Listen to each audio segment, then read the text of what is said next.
Hey, how much of that got drank when you became an ACM nominee? Oh my gosh. I literally lost my mind. I popped champagne for sure. That was the coolest thing ever. Because we got to see your reaction, and that was so sweet. But then, because it is a pandemic still, and I don't know how much where you are you're allowed to do. What did you do to celebrate the rest of that day? So it's really funny because so that they made the announcement like just before 8 o'clock or something like that. So I was really excited, and then I had to go to the DMV. So I sat there by myself, like so excited. I'm like, like nobody knows why, but I'm so excited right now. Everybody else is miserable at the DMV, and you're just like, "This is the greatest day Yeah, ever." I was like, this is the greatest day ever. I could never, like, not even the DMV can get me upset. Like, this is gonna be fine.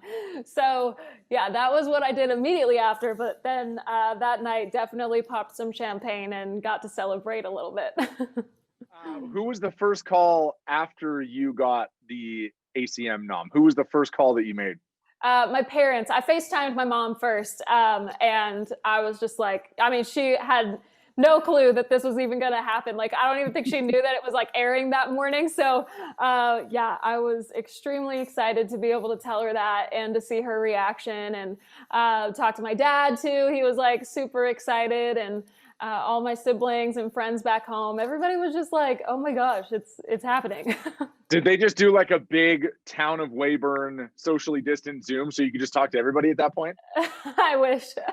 That would be Just so get everybody cool. down to the rink and just have Yeah. you on a big screen. how That would how be does mom awesome. do with FaceTime? Is she good with FaceTime? Are you looking up her nose? Is she like turning this way? Is she good with it? Oh, she's good with it. Yeah, she's got that down. I've been FaceTiming her since I moved to Nashville like once a day. So she's got it down. But it's still pretty funny when she tries to like flip the camera around to show me the cat and stuff. Like, it's like, wait a minute, let me like figure out how to do this. But yeah, she's good. I actually took an entire like day trying to teach her how to use emojis one time. So she's come a long Does way. she do that? Does she do that memoji yet? The one where it's like a little caricature of yourself and it's like, way to go. Yep, and it's so like it literally looks like her. It's the cutest thing I've ever seen. Yeah. You mentioned the DMV, and we're actually doing something on the show today that just made me have to ask you this. We're talking about how long you had your very first car for. What was the car, and how long do you remember having it? So funny that you asked me that because I literally just got rid of my first car. Like No way. yeah, I drove it down to Nashville. So I've had it this entire time. I've had it since I was 15. It's a yellow G5 Pontiac. First car. Did you ever at any point have the lay in the window? The Uh, Hawaiian lay in the I window? did not, but I still have my like graduation tassel hanging in the on the rear view mirror. So it's I don't know what I'm gonna do with it now. Like it's probably not like that car's not worth anything. I don't even know what I'm gonna do with it, but maybe park it somewhere and just have it to look at. I don't know. Was it breaking down on you, or you just decided I've had it for I don't even want to guess how many years. Is it over 10 years that you would have had that? Yeah, it would be. I'm 26 now. I got it when I was 15, 16. So So was it breaking down, or you just decided it's probably time to get rid of the yellow bee over here? well, I wanted to get rid of it. I wanted to have a big girl car, but it was starting to like do some like if anybody drove it, I had to be like, okay, well, the unlock button doesn't work on that side. You have to use the key to get into the driver's side. You have to the window doesn't roll down on this. Like I would have to like tell them all of these things that you can't do, and like the car the door on the passenger side will like cut you so it's all duct taped and like yeah. You have like it's not an owner's manual, it's a passenger's manual. Like here's the do's and don'ts of getting into Tenille Arts' car, right? Yes. Yeah, so it was time to upgrade that thing, and I feel very lucky that I was able to get a new car and actually have room for like my suitcases and my guitars and all that stuff. So I'm good now. But you probably had some pretty cool firsts in that vehicle. Like you probably heard yourself on the radio for the first time in that car. You drove to Nashville in that car. You probably went to your first gig in Nashville in that car. So there's a lot of memories that you're getting rid of. That's true. I mean, that's why I don't really want to get rid of it. I'm like, if I could find somewhere to just like park it, I would like to keep it because yeah, there were just like so many cool things that happened in that car. So yeah, I would love keep it and get to have those memories. Cause I'm really bad at getting rid of things. Like I'm not a hoarder, but like if I have like a memory in like a certain dress, I just like put it in another closet and have to keep it. So that's the same in the car. That's perfect, because we're talking also about keeping concert tickets. Do you have a box full of concert tickets of shows you've been to, or do you get rid of those?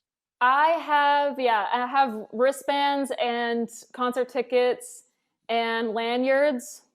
Yeah, I pretty much have it all. Like any show, I have hotel keys. I do sound like a hoarder now, but I promise I'm not. Old newspapers, VHS tapes, it's all good. Yeah, no, but though for real, like I do have one box that just like has all of that stuff in it. Cause I'm like, you can't get that back. You know, I want all of those lanyards and stuff to remember. So yeah. What's the first concert you went to, and is it in that box?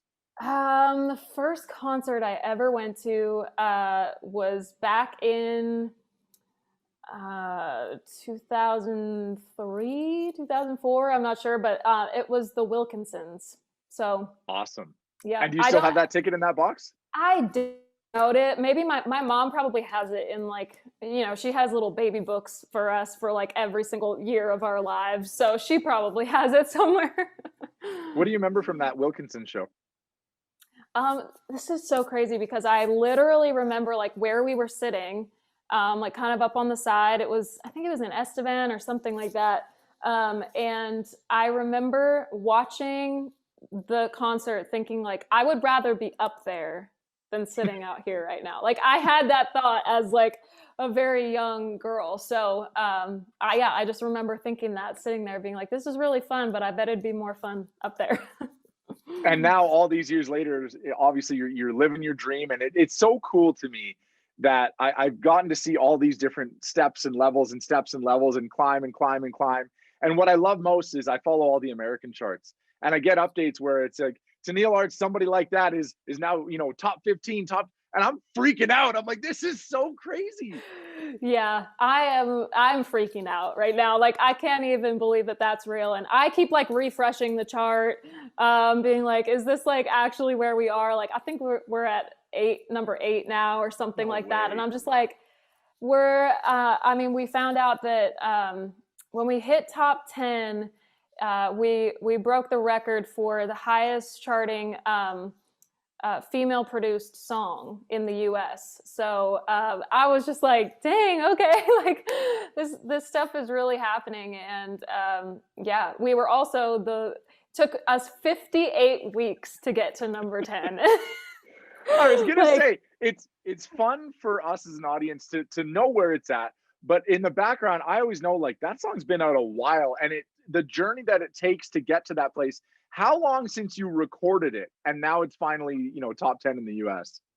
Oh my gosh. I think we recorded it in 2019. And then released it 2020, and now we're here in 2021 with it finally up the charts. Incredible. So yeah, it's when a long it hits journey, top 10, when it hits top 10, do you start hearing from people in the music business that you hadn't heard from before? People start hitting you up a little bit? Oh yeah, I mean there are a ton of people that have been messaging me that I've never talked to before, and lots of new songwriters reaching out to write together, which I'm like so excited about, because I've had like people on my list for a really long time that I've just been dying to write with, and you know, you kind of have to prove yourself a little bit in Nashville to get into those rooms. So I'm feeling really lucky that those people are starting to reach out. Can you give me a name of somebody that reached out after the song got top 10 that you stared at your phone almost at a double take? Well, actually, just yesterday, I wrote with Lori McKenna and Hillary Lindsay, and those are some amazing writers. And they've been like, you know, it's been a dream of mine to work with them. So that was like really, really cool. And hopefully, you know, first of many, because really looking forward to writing more with people. And is somebody like that about somebody in your life, or was that just sort of like a general love song? So I feel like I kind of like manifested a new relationship with that song. Because to be totally honest, I wrote it after going through a breakup and just kind of being like, dating is so, it's just a crazy thing to get back into. And I was really just like not interested, in starting to look again and all of those things. But then when I got into the writing room with Allison and Alex, we were just talking about, uh, just we wanted to write a hopeful song about looking for love again, because there's a lot of people that it's kind of a daunting thing to get back out there. So we just talked about, the great relationships around us that we look up to and what we wanted to find for me moving forward. And we wrote this song, and literally like a few months later, I ended up meeting my boyfriend now. So I do That's feel the like secret, right? Yeah. Isn't that the book? You got to speak it into existence, and then it finally comes to be. So true. I should never write another breakup song ever again. Who was the relationship that you had in your mind that you wanted something like that? Was that your parents, or was that somebody else? I mean, it was kind of a combination of a few, because yeah, I was really lucky to grow up around some great relationships, but the one that like really popped into my mind was my grandparents, because I had just lost my grandpa right before writing this, and he and my grandma just like had such a great relationship, and they were just so funny, and they took care of each other. And like I think about my grandma would get her, sorry, this is like a side story, but my grandma would get her hair done like downtown in Mydale, Saskatchewan. And one time she did not like the way her hair turned out, and it was, a disaster, she thought. So she came home, and my grandpa fixed her hair for her. And so they actually cut each other's hair for like the longest time. And it was just the sweetest thing I had ever seen. So yeah, I love that. That's like one of those viral videos that we see now, and we all cry over that. It's the grandpa taking care of the grandma, cutting her hair in the chair, and you're just like, this is amazing. I know. And that's like I just feel so lucky that I had like a relationship like that to look up to, and know that like it can last your entire life. If you really take care of somebody really well and love them the best that you can, those relationships can last a lifetime. So yeah, I just think it's really Did you special. get to show the song to grandma, and what did she say when you told her kind of the inspiration? Oh yeah, I mean, my grandma just she loves everything that I show her, but she definitely thought this song was special. And I mentioned my parents too in the second verse as well. So yeah, I mean, she just everybody in my family is very supportive, and I get a lot of my inspiration from everybody in my family. So they know that a lot of songs are about them. But not Give It To Me Straight. Did you write Give It To Me Straight? Because that's totally sort of opposite end of the spectrum here. I know, it's so opposite, but yeah, I did write this song, and I wrote it over Zoom with Dave Pittenger and Allison Veltz. And I have had this experience in the past. Thankfully, was not writing about it from experience at this moment. But yeah, I think anybody who's gone through a breakup, or like you're going to end up breaking up with this person, if they're breaking up with you and they're not really giving you a good reason for breaking up with you, it's like you walk away from that conversation with more questions. You have no closure. It's just kind of like, it makes it harder in the long run. And I think as much as it hurts to have somebody tell you the reason that you're breaking up, I think it's better to know in the moment, why did we break up? And that's exactly what this song is talking about. It's like, don't sugarcoat it. Just tell me, because then I can move on and feel better about it. So that's what this song is about. Well, you and I, both Bachelor fans, we see this all the time on that show, and you're just like, just tell them the real reason why you're not bringing them to the fantasy suites already. I know, right? That's actually a great example of this, because it's like there were so many people on that season that they left and they were like, I don't even know what happened. Like, so it's totally that thing. You just want, if you weren't feeling it for a specific reason, just say that and then they can move on. And don't pick up the rose if you're not going to give it to them, dude. Come on, like just right. Leave the rose on the table. Yep. You're so right. Yeah, that's terrible. That's like trying to psych them out. I got one last question for you. We're doing right now a March Madness style bracket of the greatest TV shows of all time. In your mind, what is the greatest TV show ever made? The greatest TV show ever made is The Office. Tell me why that should win. That should win because I think it's literally on my TV right now. I'm like not even kidding.